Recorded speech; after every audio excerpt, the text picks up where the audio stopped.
I am a scientist. I work up at CU Boulder. I have been doing PCR reactions for over 10 years now. So I started doing research when I was in high school. I continued during my undergrad.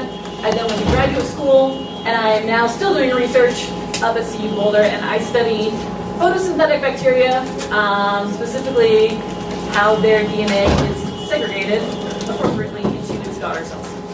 So I'm not really going to talk with you guys about cyanobacteria, but I am going to talk to you about a lot of the tools that I use in my everyday work and tools that you guys are going to use to hopefully make some actual molecular biology tools for yourself or your classmates down the road. So I'm going to start off with just general knowledge about DNA. Somebody tell me something that they wrote down about DNA. Anything. It's got a double helix structure. That's perfect. It is double-stranded, right? It's got those two strands. How are those two strands kept together? Does anybody know?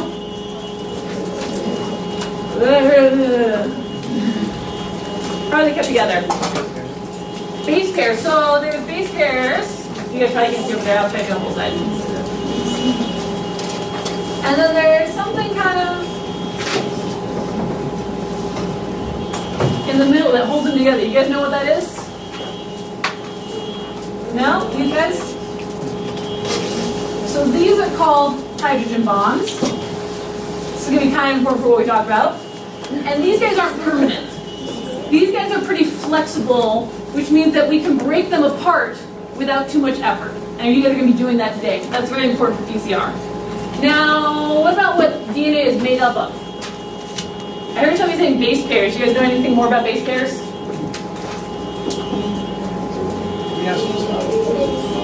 They are nucleotides, yes. You guys are going to also be hearing about nucleotides today. What about specific nucleotides? Do you guys know anything about the sequence of DNA? What makes DNA up? I don't know the actual name of the nucleotides. A will be matched with T, and C will be matched with G. Yeah, magical, yes. A's, T's, C's, and G's. You guys don't need to know the real names of them. That's fine for right now. But these little bases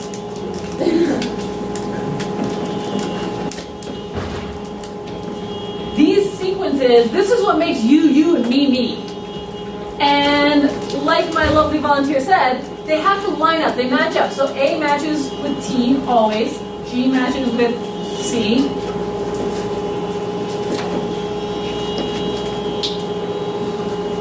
And this is how we form these double helix structures, is with these matching up of nucleotides, A's to T's, G's to C's, and the sequence of those A's, T's, G's, and C's makes you, you, and me, me. How many people have heard of genes before? Oh, I should see everybody can see it, right? Yes. Not these kinds of genes, the genes that make you, you. Genes are made up of DNA, right? And it's a sequence of that DNA that makes a gene to make hair different from a gene to make your eyeball, different from a gene to make your skin. So we're going to talk about why we care about this DNA and what we can do with it. So in molecular biology, we've learned a lot about DNA, and one of the tools that we've used is PCR, which is what we're going to talk about today. So I think you guys have talked about this a little bit. It's the central dogma of biology, right? DNA, it's your instruction manual, it's your cookbook. If you need a recipe out of there, you have to transcribe that into something that you can use. So that's RNA for us. And then that RNA, that gets translated into something brand new, which is a protein, or your food that you'd want. This is what makes life happen, right? Sequence in the DNA makes a protein. That's what allows organisms to survive. Now, there are pieces of DNA that we're going to want to copy, and we do that for a lot of different reasons. So, in molecular biology, there are several reasons why we might want to copy pieces of DNA. One of them is so that we can know how different an organism is, one to the other. Right? Have you guys ever heard that we are 99.5% the same as a chimp? How do we know that? Right? We copy different pieces of DNA to figure that out. We know that we're closer to chimps than we are to mice, and closer to mice than we are to fruit flies, all because we've been able to copy specific genes out of each of those different organisms and compare them with the ones that we have. So we can copy things to tell the difference between different organisms. We can also copy pieces of DNA to tell the difference between different people, right? How many people have heard of paternity testing? When I was a kid, Maury Povich was a show that people watched, and it was a baby daddy. Who was it going to be? You use DNA to figure that out. So depending on what pieces of DNA you have versus your love child, you can tell whether a person was a parent of that child. So you can copy out specific pieces that you might have that you don't have.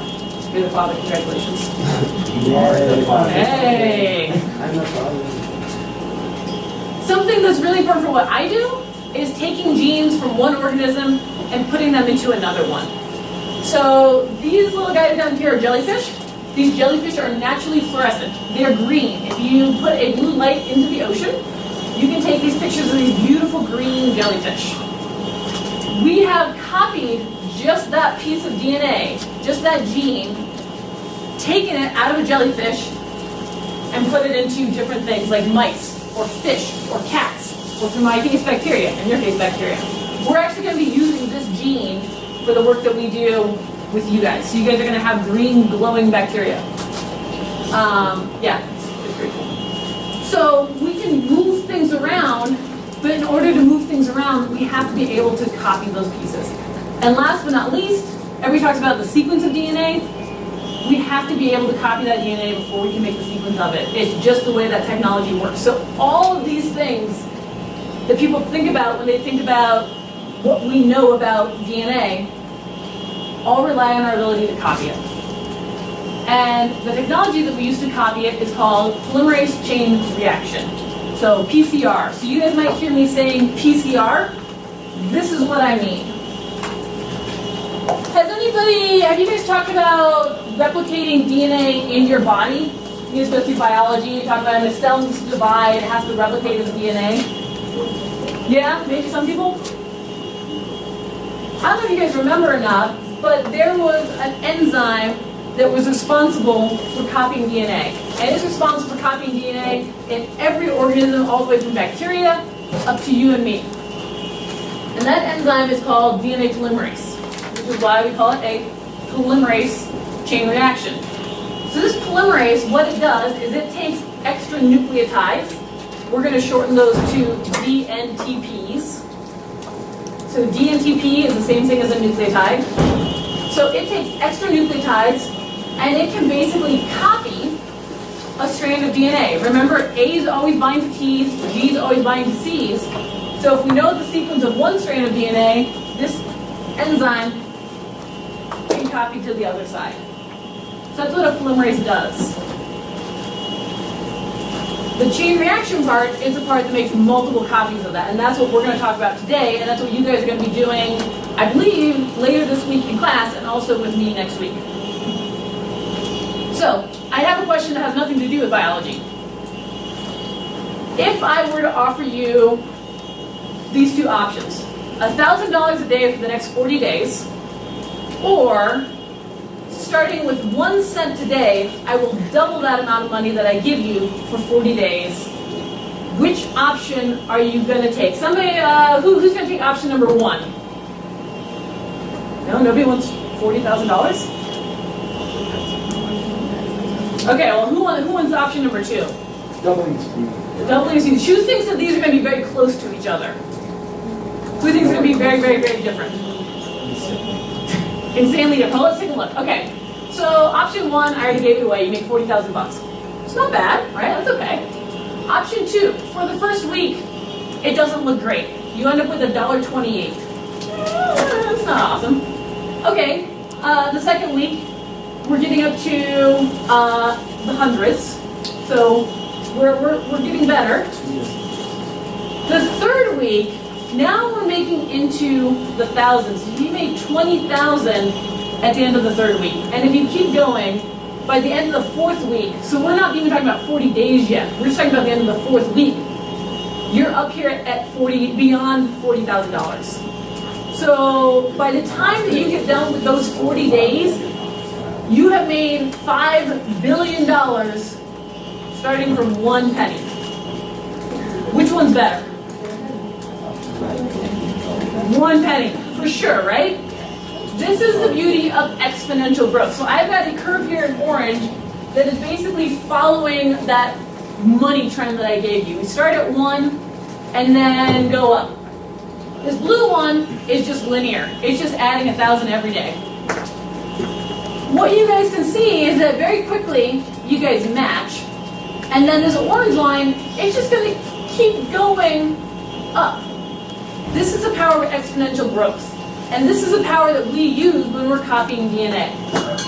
So a polymerase chain reaction uses exponential growth as opposed to linear growth. We're not just going to add 1 extra piece of DNA. We're going to add exponentially more pieces. So there are things that you need to copy DNA. If I ask you to copy a chapter out of a textbook, somebody tell me what you need to do that. The textbook. Oh, you guys did it right in order too. If you need to copy DNA, you need to know what you're copying off of. We can't just make DNA from nothing, right? Okay, you also need ink, right? So I'm going to skip my second one here because it didn't go quite in order. But you need the pieces that you're going to copy with. So these are your extra nucleotides, also DNTPs. DNTPs, nucleotides. Same thing. Now I asked you just to copy a small piece of that textbook. Do you know what I want you to copy? No. You need me to tell you that. And when we copy DNA, we need something to tell us what part of the DNA we're going to copy. The amount of DNA you guys have in your bodies is somewhere around 9 million base pairs. That's a lot of A's, T's, G's, and C's. We want to copy about 1,000 of those. That's a very small piece of a million things. So we need to know where you're going to copy.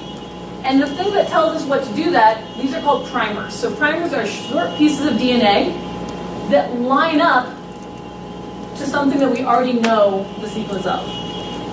So primers are important. They tell us where we're going to copy. DNTPs allow us to copy. And then the last thing you guys made is the copying. You need a pen. You need somebody to do the copying. And that is what your polymerase is.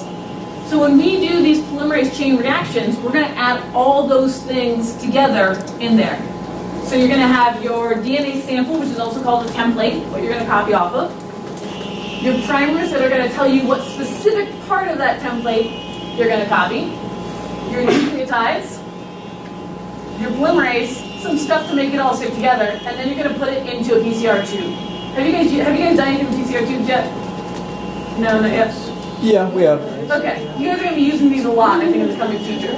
So all this stuff is going to go into something that is very, very, very, very small. All right, we're going to watch a quick video of how this works, and then you guys are actually going to do PCR on a large scale with your groups.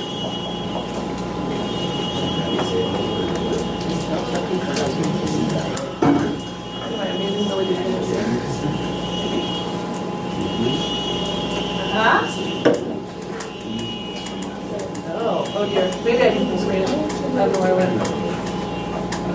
No, not. Like this all the time. Alright. So this is what's going to be in your PCR tube. It's got a amazing musical score to it as well. So that red DNA is your template. The green is, oops, sorry, what you want to copy. So in cycle 1, we're going to denature. This is the first step, is separating those two strands. Remember I said it's not very hard. So we separate these two strands. These are your polymerases, but they don't have anything to do yet. They don't know what to copy, so they just hang out. These little guys are your primers. They are going to line up with part of the DNA that we want to copy. We call that annealing. And then we have an extension period.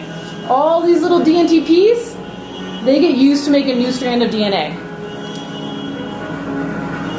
And this just keeps going and going, even beyond what you want to copy, but that's okay.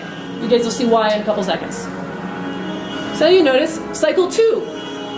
We're going to keep going. I told you we were doing things for 40 days. We're going to do 40 cycles. Not all of them you have to watch. Primers anneal. Polymerases come out. We copy DNA. And now you'll notice this guy can't copy any further. There's nothing more to copy. He falls off. So now we've got shorter pieces of DNA. Cycle 3, same thing. Denature, separate your strands.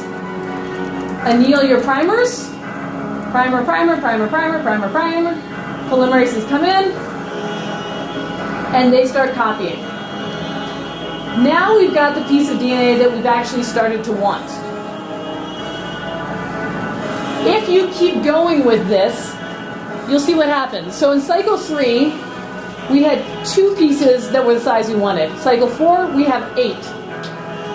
And as these cycles keep going up, this number keeps getting much, much, much higher. This number gets higher too, just not as much higher. So this point here, that's actually what we usually use as a comma. So you're now at 4 million, now you're at 30 million, now you're getting into the billions. And so after this period of time, you've gotten up 1 billion copies of just the DNA that you wanted, as opposed to that kind of variable size stuff. Isn't it inspiring? Are you guys inspired to do PCR? I am. And it all happened in this teeny tiny little tube here. Beautiful. All right. Now, the real question is, can I get us back to where I want to be? No?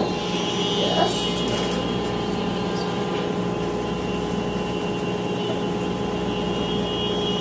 I bet you all to try this at some point in the future. Okay, so we're going to skip over this guy. So, you guys are going to be doing PCR. You guys are going to be using primers. So we have paper clips for primers. You guys are going to be using DNTPs, also paper clips, but they're not colored. And then you have your template DNA. And it's a little hard to see on my picture, so I'm going to hold it up. But you can see that there are 2 strands, right? There's a blue strand and a pink strand. And then there's a purple part in the middle. That's the piece that you guys are going to want to copy. Now, we're going to split you guys up into groups. So I think you guys already have groups of 4 people. Yes? If somebody is missing, that's okay, because one of my jobs is doubled up, so it doesn't really matter. There's 3 jobs in your group. There's 3 things that happen in PCR. Step 1, you have to denature your DNA. When you guys are watching that video, what happened during the denaturation step? They split, they unzipped. And the only thing that did that was the temperature. So if you guys are paying attention to the top, it was going through these different temperature cycles. The temperature that happens is at 95 degrees Celsius. I don't know about you guys, but I don't live in a Celsius world usually, because we live in the United States. What that means in Fahrenheit is about 200 degrees. So it's toasty. It's not boiling. Boiling is 212. But it's pretty hot. So it takes a lot of heat to separate these DNA strands.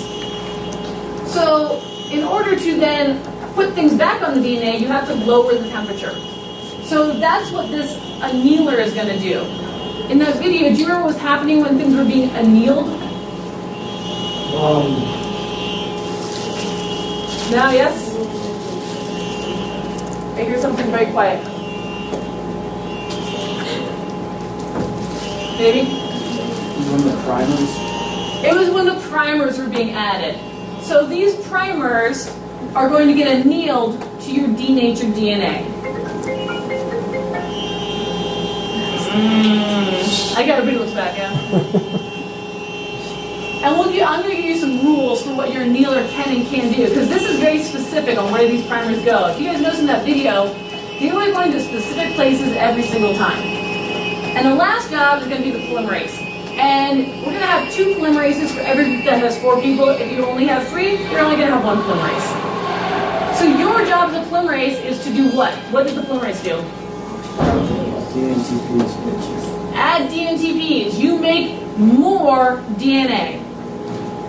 So, denature when the temperature is set at 95, you are going to break the DNA apart. It's a pretty simple job, but very important. Annealer, when the temperature is at 55, your job is to anneal the correct primer to the correct strand of DNA. And my polymerase is, when the temperature is at 72 degrees, we raise it up a little bit higher, your job is to add DNTPs to the chain. So, I'm going to have you guys get into your groups of 4 at this point.